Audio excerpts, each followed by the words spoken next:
semuanya, bertemu lagi dengan saya Mera Ispana Surbakti. Kali ini kita akan belajar tentang kelarutan suatu senyawa dalam senyawa lain atau ion sejenis. Nah, ada dua topik bahasan yang akan kita bahas. Yang pertama yaitu satu, kelarutan suatu senyawa dalam dua senyawa lain dengan satu ion sejenis. Nah, jadi misalnya kalau kita punya suatu zat terlarut, misalnya AgCl ya, ini zat terlarut ya, padatan berbentuk solid. Nah, jadi ini zat terlarut ini kita larutkan dalam dua buah pelarut yang berbeda. Nah, zat pelarut yang pertama yaitu NaCl. Nah, sedangkan zat pelarut yang kedua adalah BaCl2. Sehingga nanti semua kita campurkan jadi satu ya, seperti gambar nomor 4 ini. Tadi di sini kita bilang bahwasannya ion sejenisnya itu satu. Nah, kita amati di sini ion sejenisnya itu memang satu ya. Apa itu ion sejenisnya? Ion sejenisnya yaitu Cl- ya. Ion sejenis itu artinya kan ion yang sama ya. Ion yang sama antara zat terlarut dengan pelarutnya. Nah, jadi di zat terlarut kan juga ada Cl. Nah, di zat pelarutnya juga ada Cl. Di zat pelarut yang kedua juga ada Cl. Jadi di sini hanya ada satu ion sejenis ya. Nanti kita belajar gimana kalau ada dua ion sejenis. Nah, jadi kita ionkan dulu satu-satu ya. Jadi untuk zat pelarut yang pertama itu adalah NaCl ya. Kita ionkan, jangan lupa arah tanda panahnya itu harus satu ya, karena dia zat pelarut. Nah, jadi kita ionkan jadi Na plus tambah Cl-. Nah, jadi seperti yang kemarin udah kita bilang di video sebelumnya ya. Jadi untuk pelarut ini ya, konsentrasinya itu kan kita sebut M ya. Jadi misalkan ya NaCl ini konsentrasinya M1 ya. Di sini juga M1, di sini juga M1 ya. Koefisiennya semua di sini adalah 1 ya. Jadi tetap M aja gitu. Nah, untuk pelarut yang kedua ya, BaCl2 kita ionkan ya. Jadi Ba2 positif tambah Cl-. Nah, di sini Cl-nya kita buat 2 ya koefisiennya, karena di sini juga ada 2 Cl. Jadi di kiri dan di kanan itu harus kita setarakan koefisiennya. Nah, jadi BaCl2 ini kita sebut saja molaritasnya adalah M2. Nah, jadi Ba2 positif juga adalah M2. Sedangkan untuk Cl- ini dia adalah 2M2. Nah, kenapa 2M2? Karena kan koefisiennya adalah 2. Jadi di sini koefisiennya 1. Jadi dia ini molaritasnya adalah 2/1 kali M2. Jadi dia molaritasnya adalah 2M2. Nah, sedangkan untuk zat terlarutnya ya, zat terlarutnya kan AgCl. Kita ionkan ya, AgCl. Arah tanda panahnya harus 2 seperti ini ya, karena kalau zat terlarut ya di kelarutan dan di KSP ini harus 2 arah tanda panahnya, artinya reaksi bolak-balik ya. Jadi kita ionkan jadi Ag plus tambah Cl-. Nah, di sini semua koefisiennya adalah 1 ya. Jadi kalau untuk zat pelarut kan istilah molaritasnya itu M. Kalau zat terlarut kan udah kita bilang kemarin istilahnya S ya. Jadi di sini S, di sini juga S, di sini juga S. Nah, kita perhatikan dulu apa ion sejenisnya. Tadi kan kita udah lihat ion sejenisnya itu semua adalah Cl- ya. Jadi ini di sini ada Cl-, di pelarut kedua juga ada Cl-, dan di zat terlarutnya juga ada ion Cl-. Jadi tiga-tiganya itu ion sejenisnya hanya satu ya, hanya Cl-. Nah, jadi ya, untuk S yang ini itu kita bisa ganti konsentrasinya ya. S ini sama dengan M1 ditambah 2M2. Nah, kenapa ditambah? Karena dia ada ya, 2 ion Cl ini ada di pelarut pertama, ada juga di pelarut kedua. Jadi molaritasnya itu harus kita tambahkan ya, baik di pelarut pertama juga di pelarut kedua. Lalu kemudian kita cari nilai KSP-nya ya. Jadi KSP sama dengan konsentrasi ion Ag positif pangkat 1 ya, karena koefisiennya 1 dikali konsentrasi ion Cl- juga pangkat 1 ya. Nah, jadi KSP sama dengan ya, ion Ag positif ini kan konsentrasinya kita nyatakan dengan S ya, tetap S ya, S pangkat 1. Sedangkan kalau ion Cl- kan udah ganti konsentrasinya ya. Jadi konsentrasinya itu adalah M1 ditambah 2M2. Nah, jadi KSP sama dengan S dikali M1 ditambah 2M2. Jadi M1 dan M2 ini nanti dulu kita jumlahkan dulu, baru kita kalikan ke S-nya ya. Jadi kalau untuk kasus yang pertama ini ya, dia ada satu senyawa dalam dua senyawa lain, tapi ion sejenisnya itu hanya satu ya. Kita tetap pakai istilah KSP ya, untuk menyatakan hasil kali kelarutannya kita tetap pakai KSP. Nanti kalau misalnya ada dua ion sejenis, kita istilahnya bukan KSP lagi, tapi KC ya, karena nanti S-nya nggak ada lagi. Di sini kan S-nya masih ada nih, jadi kita tetap pakai istilah KSP. Nah, kita lihat contoh soalnya ya. Contoh soalnya di sini, hitunglah kelarutan AgBr dalam 500 ml NaBr 0,2 m yang dicampur dengan 500 ml CaBr2 0,1 m, di mana KSP AgBr adalah 5 kali 10 pangkat minus 15. Nah, kita lihat ya, di sini zat terlarutnya adalah AgBr. Dari mana kita tahu zat terlarutnya adalah AgBr? Karena kan AgBr diketahui KSP-nya. Nah, jadi setiap zat nanti yang diketahui KSP-nya itu adalah zat terlarut ya. Karena KSP itu khusus untuk zat terlarut, bukan zat pelarut ya. Jadi sedangkan zat pelarut kita di sini ada dua ya. Zat pelarut yang pertama adalah 500 ml NaBr 0,2 m. Zat pelarut yang kedua adalah 500 ml CaBr2 0,1 m. Nah, jadi untuk menyelesaikan soal yang seperti ini ya, kita dulu itu harus tahu rumus M campuran ya. Jadi M campuran itu apa?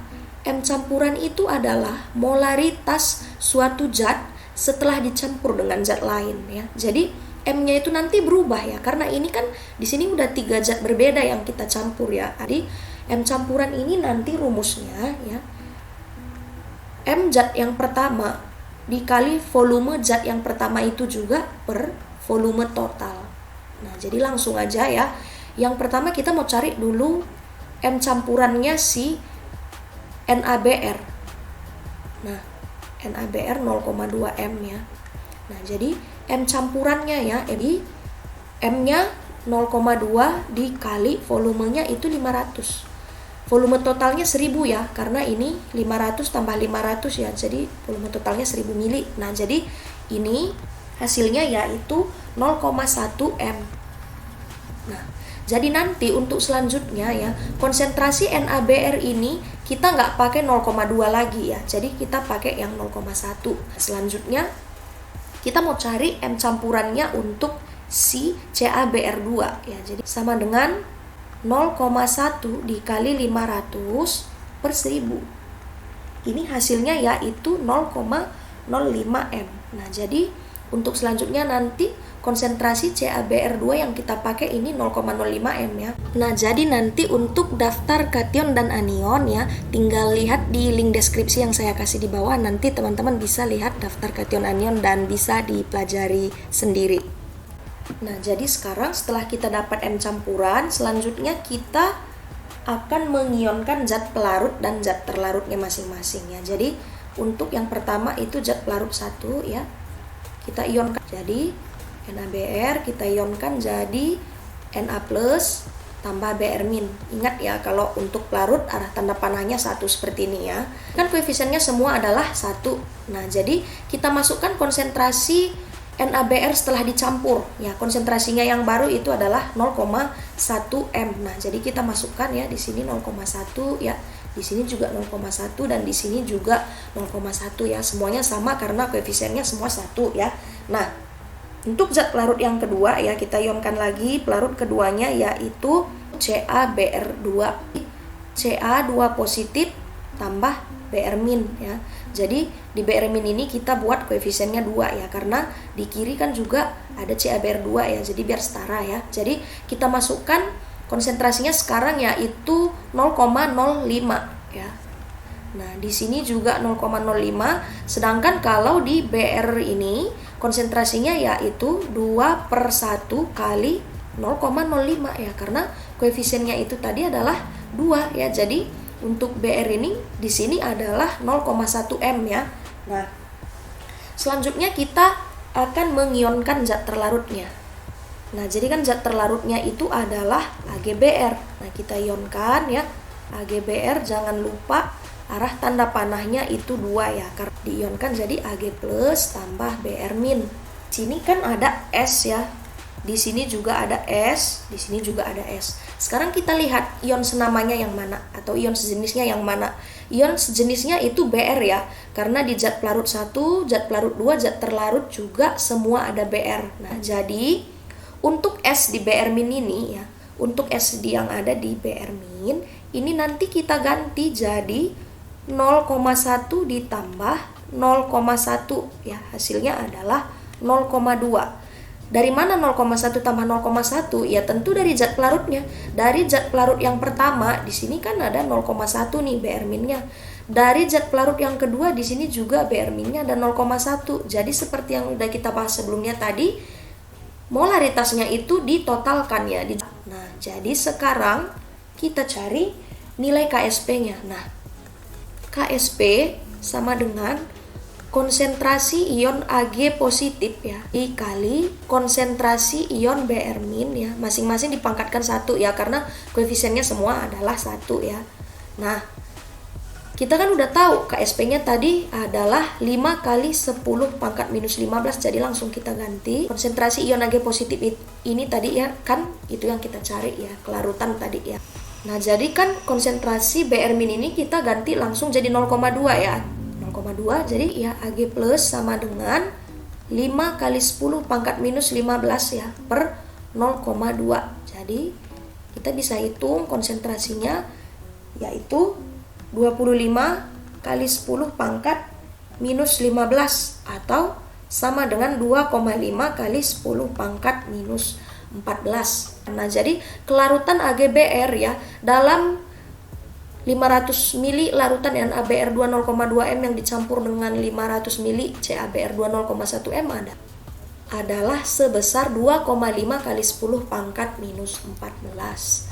Nah, selanjutnya yang kedua yaitu tentang kelarutan satu senyawa dalam dua senyawa lain ya, tetapi ada dua ion sejenis. Nah, kalau yang tadi kan kita hanya ada satu ion sejenis ya. Sekarang kita mau lihat bagaimana kelarutan suatu senyawa ya dalam dua senyawa lain tetapi ada dua ion sejenisnya. Nah, jadi di sini misalnya kita seperti tadi ya, kita punya padatan AgCl nih.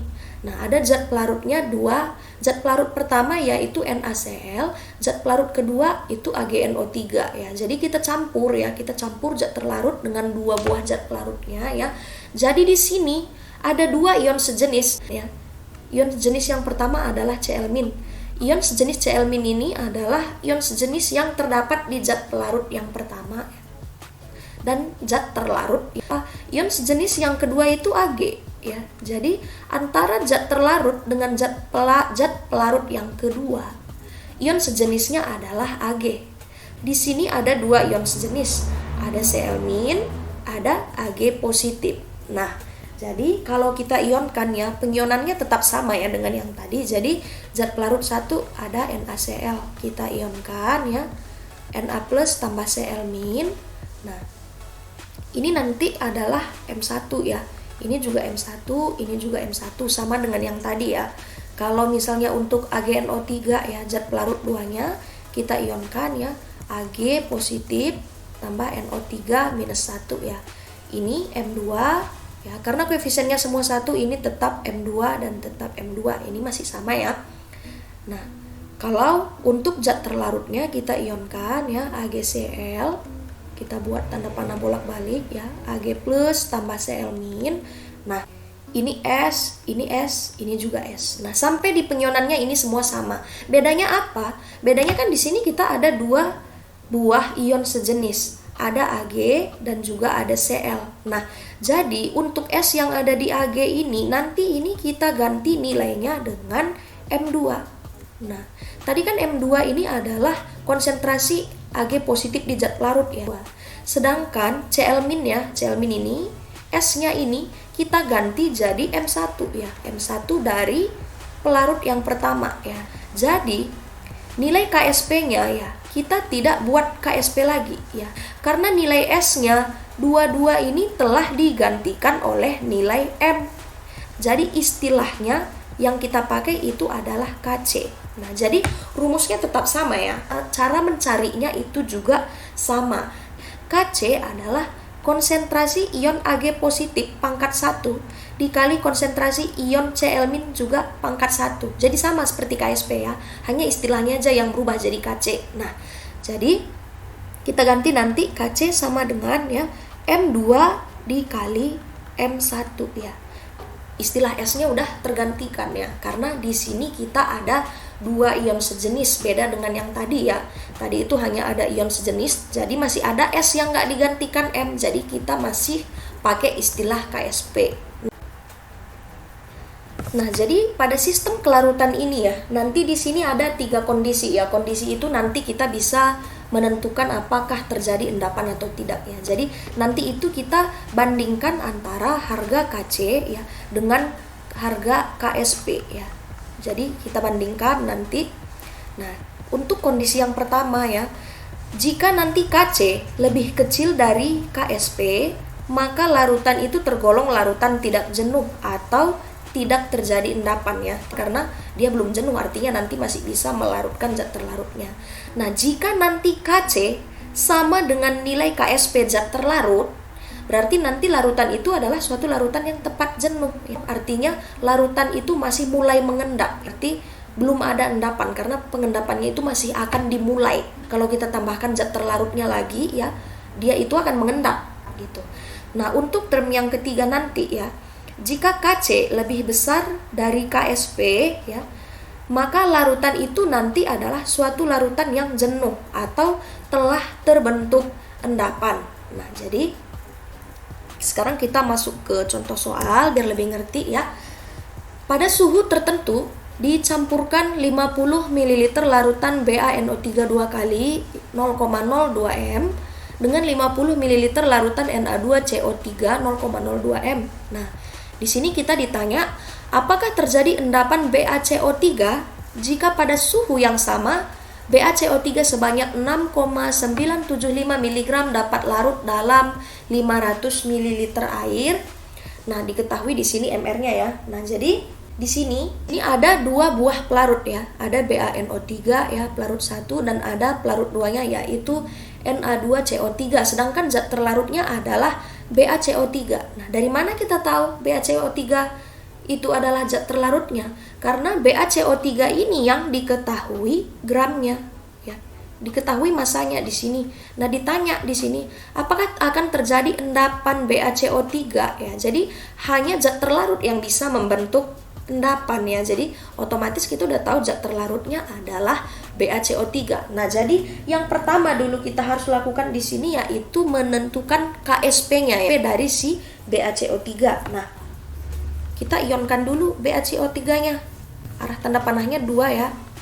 Ba 2 positif tambah CO3 2 negatif. Koefisiennya semua kan di sini 1 ya. Nah, jadi ini ada S juga ada S. Nah, jadi KSP sama dengan S pangkat 1 dikali S pangkat 1 yaitu S kuadrat. Nah, kan S-nya kita belum tahu nih berapa ya. Tapi kita bisa cari S-nya karena kita tahu masanya ya. Jadi rumus S kan sama dengan rumus molaritas ya. Jadi S sama dengan massa per MR dikali 1000 per volume. Jangan lupa volume yang di sini satuannya mililiter ya. Jadi S sama dengan massanya ini kan satuannya harus gram. Jadi kita buat 6,975 kali 10 pangkat minus 3 ya. Karena di sini kan miligram. Nah, kita ubah ke gram ya. Jadi kali 10 pangkat minus 3 ya. Per MR-nya 197,33 kali 1000 per volumenya yaitu 500 mili. Ini kalau kita cari ya, nanti S-nya ini kita dapat nilainya adalah 7,07 kali 10 pangkat minus 5 M. Nah, jadi untuk menghitung KSP-nya ya, langsung aja kita pakai rumus yang ini tadi ya. Jadi KSP sama dengan S kuadrat. Nah, jadi 7,07 kali 10 pangkat minus 5 ini kita kuadratkan. Jadi nilai akhirnya adalah 5,0 kali 10 pangkat minus 9. Jadi 5,0 ini setelah kita bulatkan ya, hasilnya itu kira-kira 4,99, tapi kita bulatkan jadi 5,0 kali 10 pangkat minus 9. Selanjutnya ya, kita perlu cari M campuran dari dua pelarutnya. Jadi untuk pelarut yang pertama ya, jadi ya M campurannya, jadi pelarut satunya itu adalah BaNO3 2 kali ya, kita buat jadi M campurannya ya, yaitu 0,02 kali 50 per 100 ya, karena kan dia volumenya ya 50 mili ditambah 50 mili, jadi volume totalnya adalah 100 ya, jadi nilainya yaitu 0,01 M. Jadi untuk pelarut 2 ya, yaitu Na2CO3, MC-nya sama dengan 0,02 dikali 50 per 100. Nah, jadi nilainya sama ya, sama-sama 0,01 M. Sekarang kita mau lihat nilai Kc-nya dari si BaCO3. Nah, kita ionkan dulu nih. Nah, jadi sekarang kita ionkan dulu BaNO3-nya. Nah, jadi BaNO3 ya, dia jadi Ba2 positif tambah NO3 min. Nah, jadi NO3-nya ini di sini koefisiennya 2 ya. Nah, jadi kan BaNO3 ini tadi kan molaritasnya adalah 0,01 ya. Di sini adalah 0,01. Sedangkan kalau di sini adalah 2 per 1 kali 0,01, yaitu adalah 0,02. Nah, sedangkan kalau untuk Na2CO3 kita ionkan ya, dia jadi Na positif tambah CO3 2 negatif. Na-nya ada 2 koefisiennya ya. Jadi kita buat di sini molaritasnya 0,01, di sini adalah 0,02 ya, tapi di sini 0,01. Nah sekarang kita ionkan zat terlarutnya. Apa itu tadi zat terlarutnya? Itu BaCO3 ya. Kita ionkan ya BaCO3. Nah, tanda panah bolak-balik ya. Jadi Ba2 positif tambah CO3 2 negatif. Nah, di sini ada S, di sini ada S, di sini ada S. Kita lihat ion sejenisnya ada berapa. Ion sejenisnya di sini ada 2, yaitu ion Ba ya, ion Ba dan ion CO3 ya. Ada ion Ba2 positif dan ion CO3 2 negatif. Nah, kita melihat ion sejenis itu antara zat terlarut dan zat pelarut ya. Jadi untuk S yang di Ba ini ya, kita ganti dengan 0,01 dari sini ya. Jadi kita turunkan langsung ke sini. Nah, jadi S ini kita ganti jadi 0,01. Nah, untuk CO3 ini juga ya, kita ganti jadi 0,01 juga ya. Jadi 0,01 dari pelarut yang kedua tadi ini. Jadi langsung kita turunkan juga ke sini ya. Jadi di sini juga S-nya jadi 0,01. Nah, jadi di sini kan dua-dua nilai S-nya itu udah tergantikan dengan nilai M dari zat pelarut ya. Makanya kita buat di sini istilahnya adalah Kc.